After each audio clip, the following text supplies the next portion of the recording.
Hi, everyone. Thanks for sticking around. I'm Michael Schulman from The New Yorker. I'll bring up our incredible panelists in a moment. First, I just want to tell you a little bit about why I'm here. 8 years ago, I moved into an apartment on Morton Street in the West Village, which everyone kept referring to as Charlotte's Place.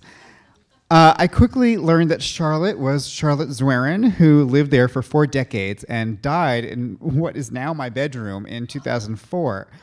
I learned that she was a jazz aficionado, a chain smoker, a Beanie Baby collector, and a celebrated editor of documentaries. This past year, I turned my curiosity into a research project that became a feature in the magazine. And the more I learned about this fascinating, prickly, brilliant woman who had lived and worked in my apartment, the more I realized that Charlotte Zwerin wasn't just a colorful West Village character. She was a founding mother of cinema verite who never quite got the recognition she deserved, especially when it came to her classic collaborations with the Maisel brothers, the film we just saw, Salesman, and the film that's coming up next today, Gimme Shelter. I also came to realize that she wasn't the only one, but the first of many. Over the decades, generations of talented editors rose up through Maisel's films, many of them women. And we're so lucky to have 3 of them here today: Mirra, Susan Froemke, and Muffie Meyer. So let's welcome our incredible panelists.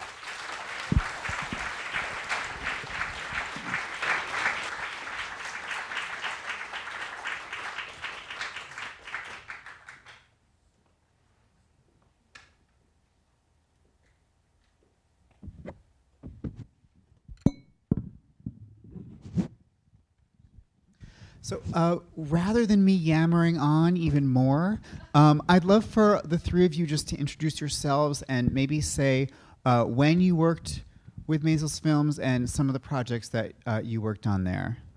Susan, you want to start? Sure. Sorry. Hi, everyone. This audience is full of Maisel's alumni. Is this on? Okay, good. Yeah. So I came to Maisel's right after Gimme Shelter in, I think it was 1971. And I first started working on an early Christo film, The Running Fence, then Grey Gardens. And I actually stayed at Maisel's until 2003. So I was there for like almost 40 years. And I worked very closely with the Maisels and Muffie Meyer and as well, and Mirra. So there are too many films to talk about, but I also got to know Charlotte pretty well. I only got to work with her on one film, but seeing this film tonight, or this afternoon, the extraordinary editing, and I kept thinking how hard it must have been to pull this film together and make it work, where so much of the footage was going to be the same thing, just selling, and Paul, the different moods that he went through. But we can talk about that later. But I just have to say she held a very special place at Maisel's. Everyone revered her, and we all learned a lot from her. So it's just extraordinary that Michael has kind of brought her back into the world in such a big way. Anyway, I'll pass this on to Muffie. Hi. So I came to Maisel's it was like my 3rd job or something like that, and I came there to sync up, and the person and the Maisels had just gotten a film about the Grand Funk Railroad, a rock group that probably not too many people remember, and and the person who was supposed to edit it couldn't for some. I think she went into the hospital, I'm not sure. Anyway, so David said, do you know how to edit? And I had just come off working on Woodstock, so editing music was something I actually did know how to do. And I cut the film, as I remember it, over a week, and then David liked it a lot and wanted me to stay on. And but then I got I worked for them and did a few commercials, and then I got some other jobs away from Maisels. And then he called me to come back and work on Grey Gardens with Ellen Hovde. And as I was watching this film, I noticed that I hadn't noticed really before, some of the similarities in the two films, in that day after day after day where it was the same. And like Susan, I was in awe of Charlotte's being able to find a structure in all that somewhat repetitive material. So pass it on to Mirra. I came to Gimme Shelter, which was the only Maisels film that I worked on directly, although I stayed connected to many people there for a long time, including David and Al. I had been also on Woodstock. That's actually where Muffie and I met. And we'll talk about Gimme Shelter later, but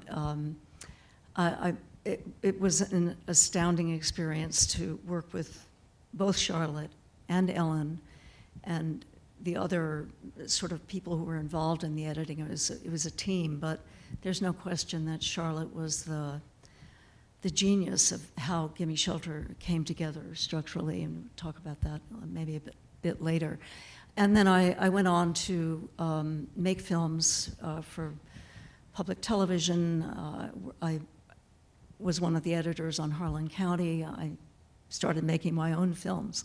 So I sort of went out into the world from there to other projects. And I think, like Muffie and like other people actually who came through Maisels, many of us as directors continued for a long time to edit our films as well, because having the chance to work in that particular mindset, in that really innovative way of telling stories, I think was invaluable. And we were all enormously lucky, in particular, to have worked with Charlotte.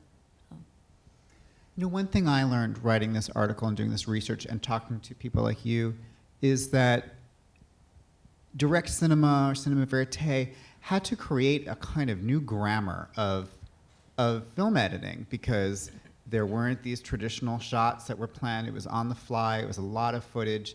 And so, you know, Charlotte was really, along with the brothers, of course, and several others, creating something that had to figure out a new structure. What I would love to hear from all of you, now that the movie is fresh in our minds, is if any of you have a particular kind of moment of an editing choice in Salesman that really stuck out to you this time, or that you've always loved about, you know, how the film is put together. Any kind of like stroke of genius that you noticed? I think there's a tremendous understanding of, for instance, the Pynchon joke that is a kind of storytelling that Paul carries through the film, and the enormous amount of pain that's behind that is something, you know, that I think structurally is a huge insight of hers. And obviously it was something he did, but it was certainly something that she knew how to pick up on. And she also really understood how to use the silences between people in these scenes, which I think, you know, until this kind of filmmaking was something people were afraid of. Whereas, in fact, you know, a great deal of the subtext of what's going on with these men and the tremendous stresses of their lives and the strain of aspiration and despair and all of that is not in what they're saying, it's in what's happening when they're not talking. So I think that really stood out for me. I think what I think while I was watching this, as I said, I was looking very much at the filmmaking, and you know, from what I understand, soon after they filmed this, Albert and David went off to Israel to do a film with Leonard Bernstein. It was a concert following the 7-Day War. And so Charlotte was left screening, you know, I think it was 100 hours of footage. It's funny, on Grey Gardens, there was 90 hours of footage. I thought that was a lot. I was surprised that Salesman had even more, which at the time was considered quite a bit because film was so expensive. That was something that the Maisels just never kind of worried about. As I would hear other filmmakers say, "Oh, we're going to film like 5 camera rolls today," and the Maisels would film like 15. It was. But anyway, what impressed me so much also, aside from, I think that it was clear both when they were shooting and when Charlotte was looking at the footage that Paul would be the protagonist. That so much of the film would follow his arc. But what also just impressed me a lot was all the scenes and how beautifully cut the scenes within the homes, the selling scenes. Each one was different, just beautifully paced, and getting a sense of the family and the despair they're feeling, as well as the despair that the salesman, or the happiness that the salesman's filming. I thought that all the different at-home sequences, the selling sequences, were just tremendous. I was struck this time by a couple of things, one of which was how beautiful Albert's shooting was. It was just amazing. The way he followed people, or the way that one shot where he didn't follow the salesman, he stayed on the door and you saw the woman in the background. It was really, there were many moments like that were extraordinary filmmaking, shooting. The other thing that interested me structurally was the fact that the way Charlotte, films are shot in a certain time frame and in a certain order, but then you edit them in a completely different time frame in a different order. And the way she structured it by changing, the order of things, made you feel differently about the salesman. And I think this was part of the structure. At different times you started out, and at points you're rooting for them, at points you're feeling like they're bullies, kind of. And in the end, you come to, have a kind of deep sympathy for them, as well as for the people that they're hounding or selling to. I'd love to hear a little bit more about the mechanics, the process behind how Charlotte worked, especially in relationship to each of the 2 brothers. Could you guys explain a little bit about that? Maybe you can the best. Can you? I didn't. I came to Maisels after Gimme Shelter, so, and at that point, Charlotte was thinking. I think she, at that point, wanted to get out from under the Maisels kind of reputation, so to speak. The Maisels had such a big reputation at that point. It was hard. I think she wanted to go off and start making her own films. And it was very hard for her. So I kind of knew that kind of storyline with Charlotte. But Mirra, you worked on Gimme Shelter with them. So yes. I think, yes. It's so fabulous to have Mirra here because she actually worked on Gimme Shelter. So, which is... So, yeah, great film. Well, I think it's common knowledge that Charlotte and David had, a personal, very deep and fairly long-term personal connection. They were involved with each other. And I think there was some kind of creative bond and understanding that they had. In the editing room, it was most often David who would be sitting in, and I remember many afternoons, Al, sitting in the front office at his desk, rebuilding his camera. He was remaking all the time. Every camera he ever owned. And his, his gift to everyone was, I'm thinking when Muffie was talking about the shooting, you forget this handheld camera, this big, heavy handheld camera, for long periods of time, certainly you see it in Salesman, is rock steady, and the moves glide, seamlessly with the action. Well, that was similarly true in a rock film situation where he's following the characters traveling around, but then also in concert. So I feel as if the kind of confidant experience was much more between Charlotte and David, and I don't know whether, there was an increasing friction about that later on, and part of the reason that Charlotte definitely, moved on to work on her own. But during the time we were working on Gimme Shelter, it was the three of them. They were all still there, and they were working together. But there was no question that the stream of consciousness was going between Charlotte and David in terms of how the film ultimately came together. And that was Charlotte did come back to Maisels on and off throughout the rest of her life. She worked on Running Fence, one of the first feature-length Christo films that we made, and she worked very close both with David as well as with the Christos on that film.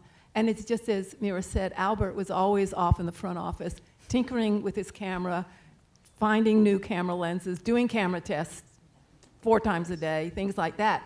He would come and screen when we might have a rough cut, but he wasn't that interested in actually being involved in the editing. And even on all the Christo films, it was the exact same situation where Charlotte and David would be very active in kind of discussing what they were doing, what the structure was. Charlotte, much more though so than David. I mean, Charlotte always took the lead. And, but David and Charlotte had I always called them soulmates. There was something that they had some bond and some respect for each other. I remember sometimes we would think, Muffie and I, when we were working on Grey Gardens, we'd think, oh, that's a crazy idea of David's. And, Charlotte and Ellen Hubdy, who was also an amazing, amazing editor, they would always say, don't disregard an idea of David's. We never do, and they're often right on that. But, it was always Charlotte and David collaborating. Well, as we saw in, sorry, did you want to add something? Oh, no, that's, I agree with everything. As we saw in these closing credits, it's a film by Albert Maysles, David Maysles, and Charlotte Zwerin. That's a really important credit, and it was a kind of template that was set early on. I think even before this, in the Brando, Truman Capote films, and carried through to Gimme Shelter. The brothers were out in the field shooting together. David and Charlotte were in the editing room together. And yet she has these, early on, she had these directing credits, and that then became something that happened for decades with, you guys. So I'm curious, was that unusual at the time? And what's the significance of it to you, that credit was sort of baked in early on? Well, it was very important at the time, and it was very unusual at the time. Part of that is historic. In other words, before that, you had American documentary directors who wrote their films often before they went out into the field, et cetera. And so the editor was someone who, put things together, but didn't have the kind of deep seminal roles that Charlotte had with the Maysles. So, but it was a credit that was fought for by Charlotte, and it signified that they were equal partners, equal creators in the film, and that became very important and something we all fought for as we continued to work with the Maysles. Susan, do you think of it as was it something you had to continue to fight for as well? Oh, definitely, definitely. I know. Muffie and Ellen certainly had to fight for it on Grey Gardens. Yeah. We didn't have to fight David. We had to fight Al. Yeah, yeah.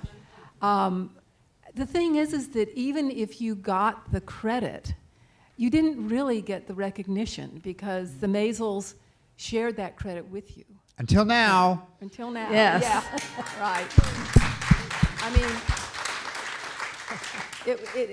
It's always the way it was, is that they had such even though I was reading recently that, or just the other day getting ready to come here, that, and I remembered that, I was hearing that Salesman one thing that that David Maisels in particular wanted is he wanted his documentaries or their documentaries to be on the same level as a feature film in terms of the distribution. They wanted it to play at a major theater, movie theater. They didn't want it just to be on TV or just to be in festivals. And so one idea, when they started thinking about making Salesman, they wanted to find a subject that really could have a protagonist and a storyline that would be suitable for a feature film. And in doing so, they got a tremendous amount of press because of that. It played in, this film played at the 67th Street Playhouse, which was a great playhouse. It's no longer in existence, like on 3rd Avenue, I think 68th Street. And then Gimme Shelter was at the Plaza Theater on like 58th Street, right off of 5th, Yeah. I think it's. And so they had these tremendous reputations. And even if David and Al would do an interview with the New York Times or the LA Times or whomever, and they would bring Charlotte with them, and Charlotte would participate in it, the articles still always were about the Maisels. So it was a really hard fight. Until now. And I do remember one of the first things I remember Charlotte, she came up to the office. She was up at the office a lot, even if she wasn't working on a film. And I was the front desk girl at that point.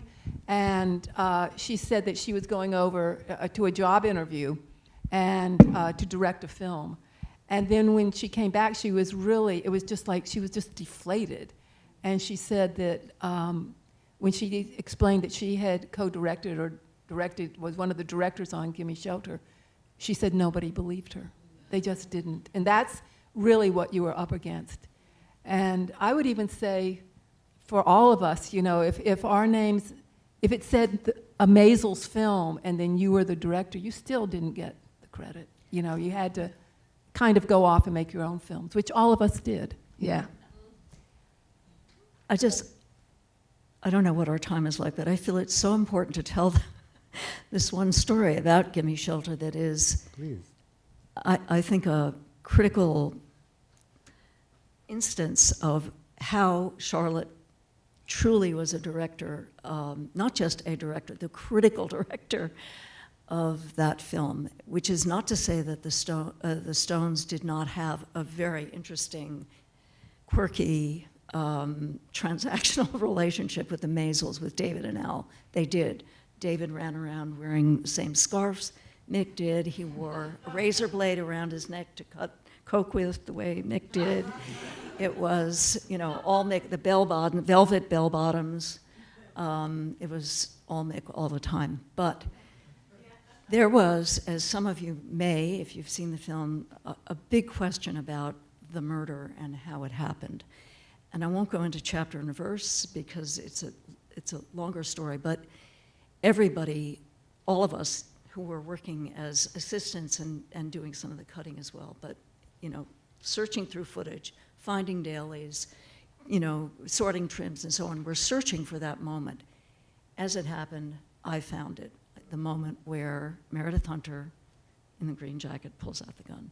And once the Hells Angels knew that we had found that footage, there started to be threats, and eventually, I think it was Sonny Barger showed up in the office, and there was a lot of drama around it. But we had that moment. And once Charlotte knew that moment was there, she knew that that was the crux of the story. It happened in such an instant and went by so quickly that all of us who had worked on that footage for so long, it took an amazing amount of work just to find it. So how are we going to do that? What Charlotte thought up was what you all see when you see the beginning of the film, right after the opening. Charlotte and David and Al and I went back to London, set up that Steenbeck, sat the Stones down in front of it, and that's how that moment plays out through the film in a way that creates the structure of that story. They have to watch it, they have to see that moment, they have to react to it, and it is a kind of heart-stopping coming together, convergence of reality and the consequences of that reality, and that was Charlotte. So that was the kind of thing that, you know, all of us who are documentary filmmakers have moments like that in our stories, and moments that take us in another direction, because when the Maisels started working on this film, everybody thought it was going to be another Woodstock. Probably none of the rest of you in this room are old enough to remember that, but that was certainly what everybody thought. The Stones wanted to top Woodstock. They were going to go all over the country and do these free concerts. But instead it turned into Altamont. And it was Charlotte who understood how to make that into a kind of Greek tragedy, much as Salesman is a kind of Arthur Miller-like American Greek tragedy. She had that storytelling understanding. And I just wanted to be sure you all knew that. Yeah.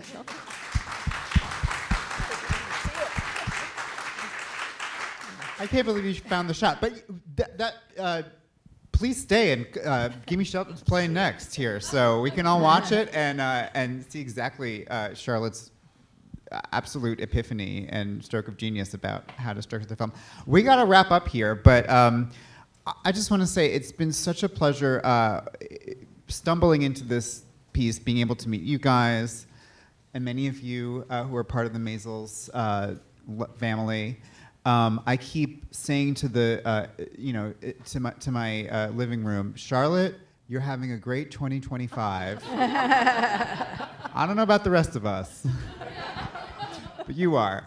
And again, you know, this for me was not just about learning about Charlotte, but learning about all the incredible women who are part of Maisels Films, and it's just been an absolute pleasure. Thank you so much for being here. Thank you. Thank Thank you. you, Mike. Yeah.